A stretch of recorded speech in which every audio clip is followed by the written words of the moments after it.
Climbing a mountain is different from other sports. The only opponents that you face are the demons that play in your mind.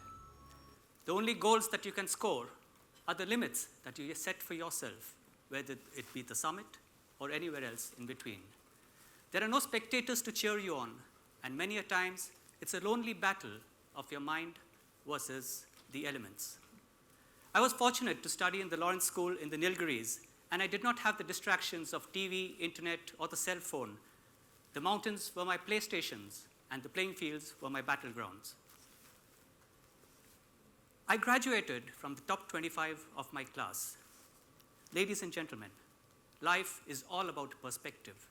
Okay, there were only 25 in my class. I went on to join the National Cadet Corps, and while I was training to be a commercial pilot, subsequently I became the NCC All India Best Cadet, and also I won the Prime Minister's Gold Medal.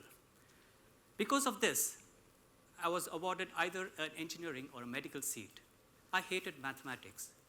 I did not love biology, but I hated mathematics, and that's why I chose medicine.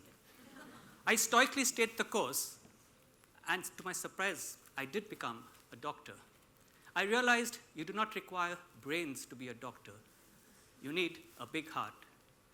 The best medicine for any ailment is love and empathy, and if that doesn't work, just increase the dose. Through sheer grit and determination, I became a qualified general surgeon and went on to train in cancer surgery in some of the best institutes in the country and abroad. I hated mathematics, I joined medicine. And because of medicine, I met my life partner. A fun-loving, adventurous lady, a doctor herself who's working for HIV and who has spent over 6 months in Antarctica. Such are the ways of the universe. And whether or not it is clear to you, no doubt the world is unfolding just as it should. Normality is a paved road. It is comfortable to walk on, but no flowers grow on it.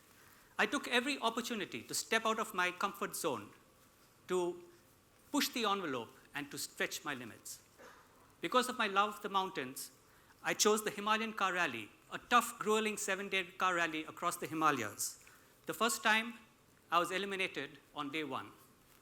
The next time, we completed the course.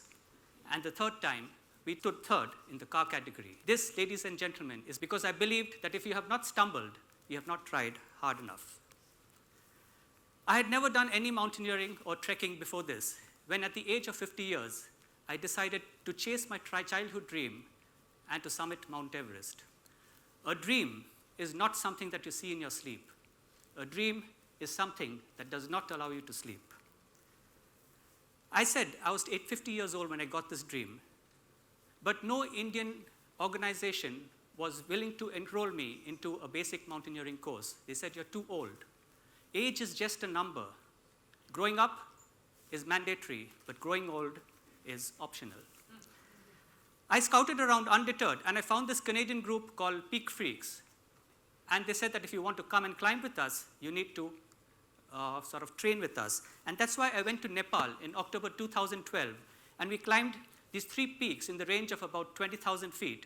And while we were climbing these peaks, they taught us everything that we need to know about ice climbing, rock climbing, crevice rescues, etc. And only after this successful that they said you can come back and make an attempt at the summit. And I tried to weave my training pattern into my work pattern. I started walking to work and walking back from work.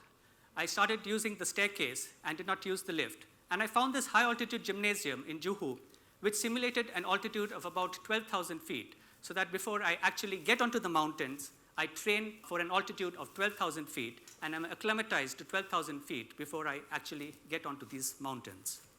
I shall introduce you to my team one by one, a truly international team. The first member of my team is Sean Mooney, a Canadian and the Canadian chess boxing champion. Never heard of the sport before. Apparently, you box in the ring, and when you're supposed to go to your 2 quarters to rest, a chessboard is brought into the center of the ring, you play chess for 4 minutes, and you again start boxing. The ultimate mental and physical endurance game. The next, Kevin Fairbrother, was from Australia. Kevin had successfully summited Mount Everest earlier, and this time he was attempting to summit Mount Everest without oxygen. The next in our group was the youngest. He was Patrick, a vegan and an Irishman. And Patrick was mentally very strong. Once we were walking at about 20,000 feet, and we were told that his eldest brother, who had died in an avalanche in the United States, and Patrick got very disturbed about this, but he was very practical. He said it's going to take at least 5 days for him to get back to his brother's body, by which time all the formalities will be over. So he said he will continue climbing in honor of his brother. And the last person in the group was Lee Den Hond. Lee Den Hond was a lady who was climbing for the HIV children of South Africa. If you want to get into the Sagarmatha National Park region, you need to get in through a place called Lukla. This is an airport which is considered one of the scariest airports in the world. It is just about 400 meters long. You have a deep valley at one end and a huge mountain at the other end. And all the planes and everything that you need for your climb comes in on this small aircraft at 9,000 feet. If you survive this flight, you reach a place called Lukla, and it's a totally different world. There are no more roads, there are no more vehicles, and everything that you need for your climb has to go in on the back of these yaks or the Nepali porters. These Nepali porters, phenomenally strong people, carrying these massive loads and still walking 2 to 3 times faster than you can. From Lukla, at 9,000 feet, you need to get to Everest Base Camp at 17,000 feet. You have to take it easy when you go in. You have to climb slowly because your body needs to acclimatize to the high altitude. The dictum being, you will not climb more than 1,000 feet in a single day. Some of the visuals along the way, a lot of temples, and we always respect the local custom. Whenever you see a prayer wheel, we keep it on our right, move it in a clockwise direction, and our prayers go up to the heavens. Initially, you go through a lot of forest area, but as you go higher and higher, you get into the Sagarmatha National Park region, and it's only rock and snow.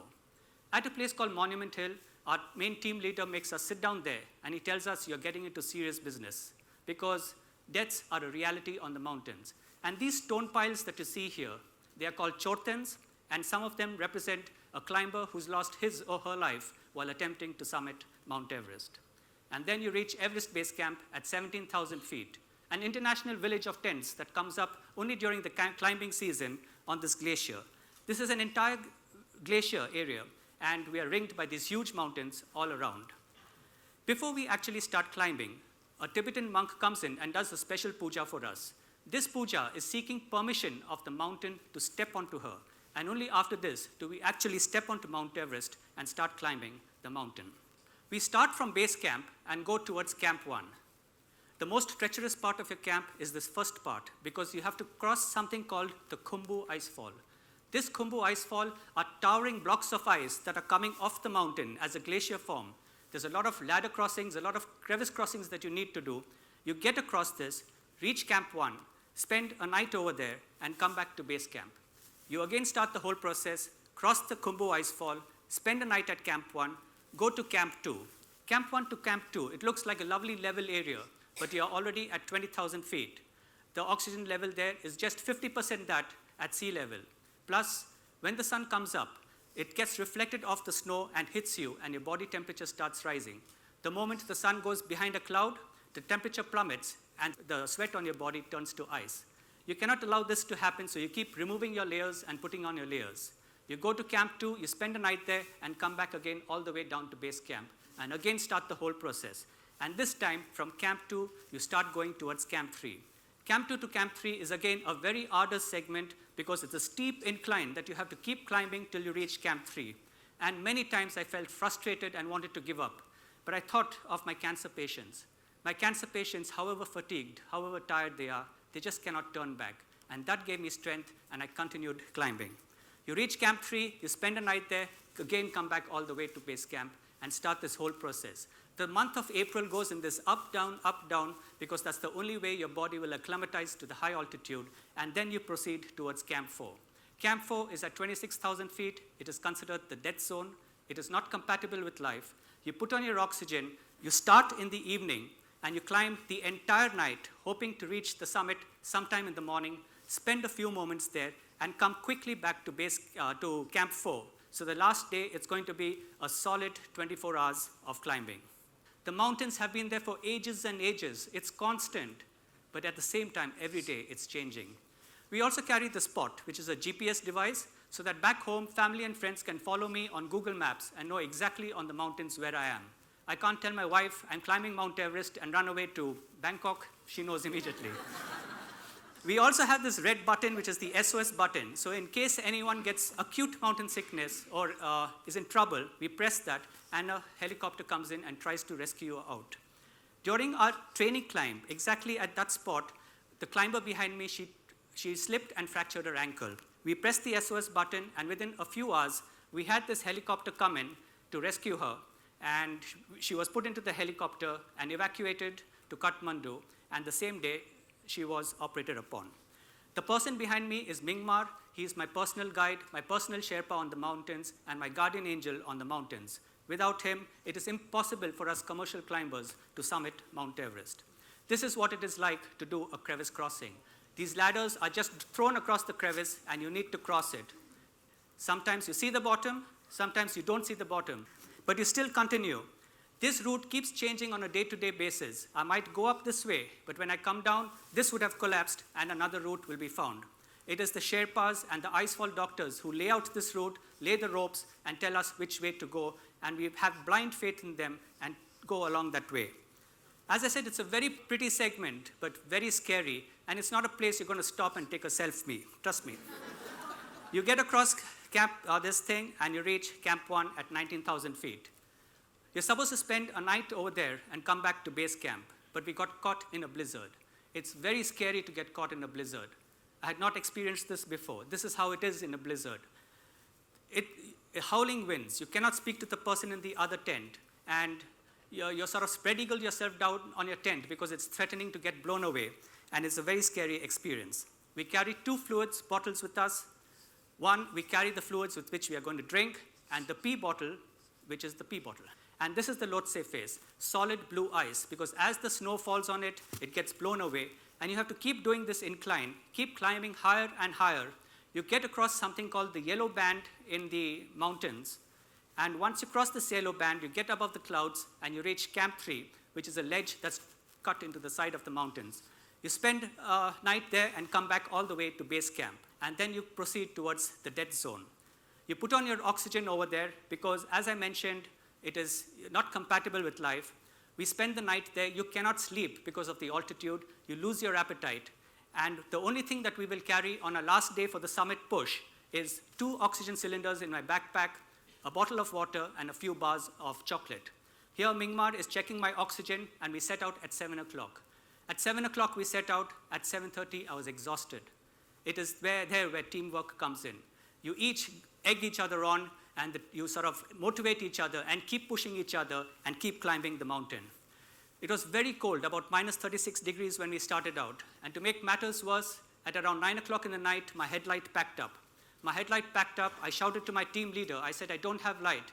He said, you either turn back or continue climbing. We kept climbing, and the only time you stop is at a place called the balcony, where you change your oxygen cylinders to a fresh oxygen cylinder and keep climbing. You're climbing more like a zombie. You're beyond exhaustion. And the only thing to sort of enthuse you once again is the early morning sunrise. For a change, you actually see the sun rising from below you and coming up into the horizon. It warms you up, and you know somewhere ahead is the main summit that you're heading for. You keep climbing, and I'm not ashamed to say that on many times like this, on rocky segments, I was literally crawling across because I was so exhausted. We were very lucky. We caught the shadow of Mount Everest on the Nepal Valley on film, and it's a perfect pyramid. You keep climbing. It was a perfect day chosen, not a cloud in the sky, hardly any winds, and we keep climbing. But all this time while we are climbing, we are not seeing the summit. We are seeing something called the South Summit. And it's only when we reach here, the South Summit, that way ahead over there, we see the actual summit of Mount Everest. Here we are on the summit, and I need to cross something called the ridge. This ridge is actually a very narrow segment that you need to get across. On the left is Nepal, on the right is China. More out of nervousness than anything else, I shouted out to my Sherpa, and I said, if I slip, should I slip to the left or to the right? He said, fall to the right, you live longer. The fall to the left is 8,000 feet, The fall to the right is 12,000 feet. Anyways, we get across this segment, and we've got the Hillary Step. The Hillary Step is a vertical rock face at about 29,000 feet, and you have to literally haul yourself up this vertical step, this rock, the vertical rock, haul yourself up to 40 feet, straddle it, and you get across to the other side. It is just 40 feet, but it took me more than 20 minutes to get across it. And there ahead, you see the summit of Mount Everest, and you know that you're going to reach your destination. Is that my destination? It hit me then that this is just my pit stop, because life goes on. You're going to spend just a few moments on the summit, because it is playing on your mind that most of the deaths on Mount Everest happen on the way down and not on the way up. You've got limited oxygen supply, and the weather changes in a jiffy. You need to spend a few moments there, document that you have reached the summit, because the Nepal government otherwise will not recognize it. You have to take your photographs, remove your helmet, remove your mask, remove your oxygen, document that you have reached the summit, and this, ladies and gentlemen, is the summit of Mount Everest. On May 19th, 2013, at 9:10 a.m., I stood on the summit of Mount Everest.